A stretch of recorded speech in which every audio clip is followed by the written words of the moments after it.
வணக்கம் ஃப்ரெண்ட்ஸ். போட்டித் தேர்வுகளுக்கும் பொது தேர்வுகளுக்கும் தயாராயிட்டு இருக்கீங்களா? அப்படின்னா இது உங்களுக்கான சரியான தளம். இது சங்கரி டியூட்டோரியல். நான் உங்கள் சங்கரி. வாங்க வீடியோக்குள்ள போலாம். இன்னைக்கு நான் உங்களுக்கு என்ன பாடம் எடுத்துட்டு வந்திருக்கேன் அப்படின்னு பார்த்தீங்கன்னா, 10ஆம் வகுப்பு பாட புத்தகத்தில் கொடுக்கப்பட்டிருக்க சிலப்பதிகாரத்தினுடைய பாடல்களை தான் எடுத்துட்டு வந்திருக்கேன். இந்த மாதம், அதாவது 27/12/2025 அன்னைக்கு நடக்க இருக்கிற டிஆர்பி துணை பேராசிரியர்களுக்கான தகுதி தேர்வுக்கு இது சிலபஸாக இருக்குது. நம்ம சேனலில் தொடர்ந்து இந்த டிஆர்பி எக்ஸாமுக்குரிய சிலபஸை தான் வீடியோவாக போட்டுட்ருக்கோம். அந்த எல்லா வீடியோக்குரிய லிங்க்கையும் டிஸ்கிரிப்ஷனில் கொடுக்குறேன். தேவைப்படுறவங்க போய் பார்த்துக்கோங்க. என்னுடைய வீடியோஸ் பிடிச்சிருந்தா லைக் பண்ணி சப்ஸ்கிரைப் பண்ணி வச்சுக்கோங்க. தேவைப்படுறவங்களுக்கு ஷேர் பண்ணுங்கள். கண்டிப்பாக பயனுள்ளதாக இருக்கும். இப்போ சிலப்பதிகாரத்துக்குள்ளே போயிடலாம். நூல் வகை என்னன்னு பார்த்தீங்கன்னா, இது ஐம்பெருங்காப்பியத்துள் ஒன்றே.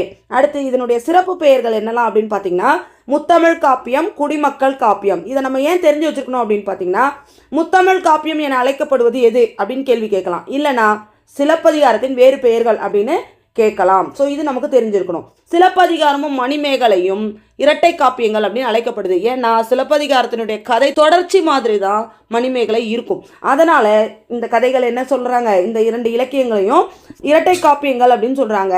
ஆக இது நமக்கு தெரிஞ்சிருக்கணும். சிலப்பதிகாரத்தின் இரட்டை காப்பியம் என அழைக்கப்படுவது எது அப்படின்னு கேட்கலாம், மணிமேகலை. அடுத்து இந்த புத்தகத்தில் மொத்தம் 3 காண்டங்கள் இருக்குது. அது என்னலான்னு பார்த்தீங்கன்னா, புகார் காண்டம், மதுரை காண்டம், வஞ்சி காண்டம் அப்படின்னு 3 காண்டங்கள் இருக்குது. இந்த நூலோட ஆசிரியர் யாருன்னு பார்த்தீங்கன்னா, இளங்கோவடிகள். இவர் ஒரு சேர மரபை சேர்ந்தவர். கண்ணகி கோவலனுடைய கதையை யார் சொன்னாங்க அப்படின்னு பார்த்தீங்கன்னா, இளங்கோவடிகளுக்கு அந்த கதையை சொன்னது மணிமேகலை காப்பியத்தை எழுதின சீத்தலை சாத்தனார்.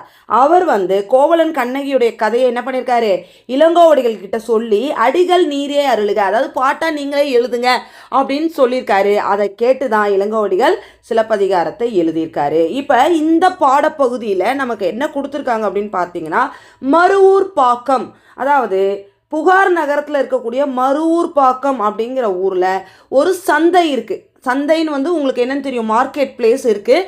அந்த சந்தை எப்படி இருக்குன்றதை இந்த பாடல்கள் மூலமாக முழுமையாக விவரிச்சிருக்கிறாங்க. அதுதான் கம்ப்ளீட்டாக இந்த பாடம்.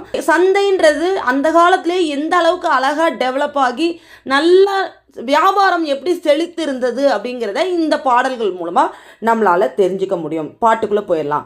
வண்ணமும் சுண்ணமும் தன்னருஞ்சாந்தும். இப்போ இங்கே என்ன சொல்கிறாங்க, புகார் நகர மருவூர் பாக்கத்தில் வணிக வீதிகள் நிறைய இருந்திருக்கு. அந்த வணிக வீதிகளில் என்னெல்லாம் கிடைக்குது அப்படிங்கிறது இந்த பாட்டு. வண்ண குழம்பு, அதாவது கலர்ஸ், பெயிண்ட்டுன்னு நம்ம சொல்லலாம். இப்போ சொல்லணுன்னா எக்ஸாம்பிளுக்கு பெயிண்ட் மாதிரி. வண்ண குழம்பு, சுண்ணப்பொடி, சுண்ணாம்பு பொடி, அதாவது நம்ம கோலமாவு, குளிர்ந்த மனம் வீசும் சாந்து, தன்னருஞ்சாந்தமும். அந்த சாந்தம்ன்றது என்னது, நல்ல வாசனை வீசக்கூடிய சாந்து. சாந்துனா உங்களுக்கு தெரியும் இல்லையா, நம்ம பொட்டு வைக்கிறதுக்கு யூஸ் பண்ணுவோம். இப்போ யாராவது வைக்கிறதில்ல, ஸ்டிக்கர் போட்டு தான் வைக்கிறாங்க. அந்த சாந்தானா உங்களுக்கு தெரிஞ்சிருக்கும்னு நினைக்கிறேன். பூவும் புகையும் மேவிய விரையும். இதில் என்ன சொல்கிறாங்க, நல்ல வாசனை மிக்க பூக்கள் கிடைக்கிது. நறுமண புகை போடுறதுக்கு இந்த அகில் அப்படின்லாம் சொல்லுவாங்க தெரியுமா உங்களுக்கு. அதெல்லாம் என்ன பண்ணுவாங்க, சாம்பிராணி மாதிரி போட்டு புகை போடுவாங்க இல்லையா, அதை தான் வாசனை புகை அப்படின்னு சொல்கிறாங்க. அடுத்து மேவிய விரையும், நறுமண புகை பொருட்கள். அதுக்கப்புறம் அது என்னென்னா அகில் முதலான நறுமண பொருட்கள் அதெல்லாம் விற்கிறவங்க. பகர்வனர் திரிதரு நகர வீதியும். இவங்கெல்லாம் இதெல்லாம் விற்கிறவங்க, வியாபாரம் பண்ணுறவங்க, வியாபாரம் பண்ணிகிட்ருக்காங்க அந்த இடத்துல. இதெல்லாம் விற்கிறவங்க நகர வீதியும், அந்த தெருவில் என்ன பண்ணிகிட்ருக்காங்க, அந்த வீதியில் வியாபாரம் பண்ணிகிட்ருக்காங்க. அடுத்து பாருங்க, பட்டினும் மயிரினும் பருத்தி நூலினும் கட்டு நுண்வினை காருகர் இருக்கையும். அதாவது இந்த 2 லைனும் சேர்த்து தான் நம்ம மீனிங் பார்க்கணும். பட்டு நூல், முடி, பருத்தி நூல் இதெல்லாம் வச்சு அழகாக பின்னி கைத்தொழில் செய்யக்கூடிய வல்லுநர்களான நெசவாளர்கள் அந்த இடத்துல வாழ்கிறாங்களாம். வாழும் வீதிகள் உள்ளன. இருக்கையும் அப்படிங்கிறது வசித்தல், வாழ்தல் அப்படிங்கிற அர்த்தத்தில் கொடுத்துருக்காங்க. ஆக அங்கே நெசவாளர்கள் வாழும் வீதிகளும் உள்ளன அப்படின்னு சொல்கிறாங்க. அடுத்த பாடலை பார்க்கலாம். தூசும் துகிரும் ஆரமும் அகிலும். அதாவது தூசும் துகிரும்னா பட்டும் பவளமும், ஆரமும் அகிலும்னா சந்தனமும். அகில் உங்களுக்கு தெரிஞ்சிருக்கும் இல்லையா, அகிலும். மாசரு முத்தும் மணியும் பொன்னும். இப்போ இந்த இடத்துல என்ன சொல்கிறாங்க, குற்றமில்லாத. மாசருனா ரொம்ப தூய்மையான, ஒரு குறையே சொல்ல முடியாத அளவுக்கு குற்றமில்லாத அப்படிங்கிறது தான் மாசரு. குற்றமில்லாத முத்தும் மணியும், மணிகள்னா என்னன்னா நவரத்ன கற்கள், அவற்றோடு என்ன கிடைக்குதான் பொன்னும். பொன்னா என்னன்னு உங்களுக்கு தெரியும், தங்கம். அடுத்து பாருங்க, அருங்கல வெறுக்கையோடு அளந்து கடை அறியா வளந்தலை மயங்கிய நனந்தலை மருகும். இப்போ இங்கே என்ன சொல்றாங்கன்னு பார்த்தீங்கன்னா, அருங்கல வெறுக்கையோடு அரிதான விலை மதிப்பில்லாத வளங்கள், அந்த வளங்கள்ன்ற வார்த்தை அங்கே வரல, நான் உங்களுக்கு புரியறதுக்காக சொல்கிறேன். அருங்கல வெறுக்கையோடு அரிய மற்றும் விலை மதிப்பில்லாத அளந்து கடை அறியா, அளக்கவே முடியாத, அளந்து பார்க்கவே முடியாத அளவுக்கு குவிஞ்சு கிடக்கான், ஏராளமான அளவில் குவிஞ்சு கிடக்குதான். என்னது? வளம். வளந்தலை மயங்கிய நனந்தலை மருகும். அதாவது இதெல்லாம் எண்ணியே பார்க்க முடியாதோ அப்படின்னு மயங்குற அளவுக்கு, அதாவது நினைக்கிற அளவுக்கு வளங்கள் குவிந்து கிடக்கின்றனவாம். அடுத்து பாருங்க, பால் வகை தெரிந்த பகுதி பண்டமோடு கூலம் குவித்த கூல வீதியும்.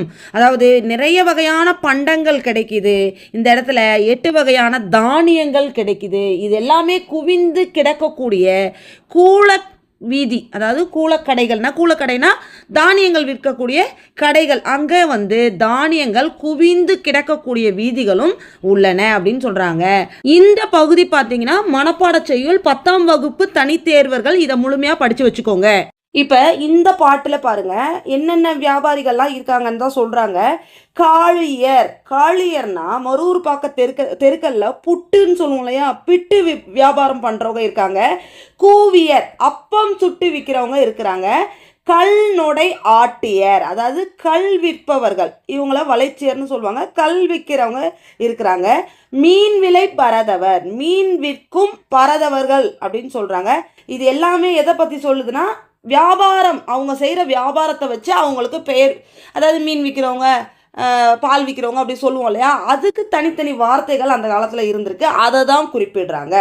மீன் விலை பரதவர், மீன் விற்கிற பரதவர்கள் இருந்தார்கள். வெள் உப்பு பகருனர், அதாவது வெண்மையான உப்பை விற்பவர்கள், அவர்களுக்கு உமனர் அப்படின்னு பேரு. அடுத்து பாசவர், பாசவர்னா வெற்றிலை விற்பவர்கள். அதுக்கப்புறம் வாசவர், வாசவர்னா வாசனையான ஏலக்காய் முதலான பொருட்களை விற்கிறவங்க. பல்லின விளைஞரோடு, பலவிதமான பொருட்களை விற்பவர்களோடு. ஓசுனர், ஓசுனர்னா எண்ணெய் வியாபாரம் பண்றவங்க. செறிந்த ஊன்மலி இருக்கையும், அதாவது பல வகையான இறைச்சிகளை விற்கக்கூடியவர்களும் அங்க கலந்து வியாபாரம் செஞ்சுக்கிட்டு இருந்தாங்க அப்படிங்கிறது தான் இந்த பாட்டோட பொருள். அடுத்து பாருங்க, கஞ்சக்காரரும் செம்பு செய்குனரும் மரம் கொள் தச்சரும் கருங்கை கொள்ளரும். இங்கே என்ன சொல்கிறாங்க, வெண்கலம் செய்கிறவங்க, செம்பு பாத்திரம் செய்கிறவங்க, மரத்தச்சர் இருக்கிறவங்க, அப்புறம் இரும்பு கொள்ளர், பட்டறைன்னு சொல்லுவோம் இல்லையா, நம்ம இரும்பு பட்டறை சொல்லுவோம் இல்லையா, அதில் வேலை செய்கிறவங்க இரும்பு கொள்ளர், இவங்க எல்லாமும் அங்கே இருந்தாங்க அப்படின்னு சொல்கிறாங்க. அடுத்து பாருங்க, கண்ணுள் வினைஞரும், கண்ணுள் வினைஞரும்னா கண்ணுக்கு இனிமையான ஓவியங்களை வரையக்கூடிய வினைஞர்களை தான், ஓவியங்களை வரைஞ்சி விற்கிறவங்கள தான் என்ன சொல்கிறாங்க, கண்ணுள் வினைஞரும் அப்படின்னு சொல்கிறாங்க. அடுத்து மண்ணீட்டு ஆளரும், மண்ணால பொம்மைகள், சிற்பிகள், பொம்மை செய்யக்கூடிய சிற்பிகளை தான் மண்ணீட்டு ஆளர்கள் அப்படின்னு சொல்கிறாங்க. அடுத்து பொன் செய் கொள்ளரும், பொண்ணு தங்கத்தால் ஆபரணம் செய்யக்கூடிய கொள்ளர்கள்.